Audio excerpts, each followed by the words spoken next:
عن فوائد الصدقة. اسمعوا يا متصدقين، أنتم ومن يعمل لإيصال الصدقة. 1. الصدقة باب من أبواب الجنة. 2.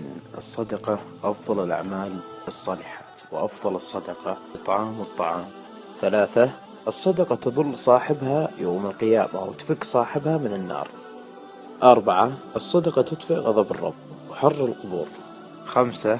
الصدقة خير ما يهدى للميت وأنفع ما تكون له ويربيها الله عز وجل. 6. الصدقة تطهير وتزكية للنفس ومضاعفة للحسنات. 7.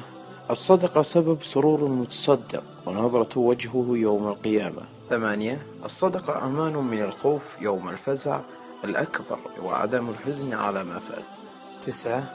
الصدقة سبب لمغفرة الذنوب وتكفير السيئات. 10. الصدقة من مبشرات بحسن الخاتمة وسبب لدعاء الملائكة. 11. المتصدق من خيار الناس والصدقة ثوابها لكل من شارك فيها. 12. صاحب الصدقة موعود بالخير الجزيل والأجر الكبير. 13. المنفقون من صفات المتقين والصدقة سبب لمحبة عباد الله للمتصدق. 14. الصدقة أمارة من إمارات الجود وعلامة من علامات الكرم والسخاء. 15. الصدقة سبب في استجابة الدعوة وكشف الكربة. 16. الصدقة تدفع البلاء وتسد 70 بابا من السوء في الدنيا. 17. الصدقة تزيد في العمر وتزيد في المال وسبب في الرزق والنصر. 18. الصدقة علاج ودواء وشفاء.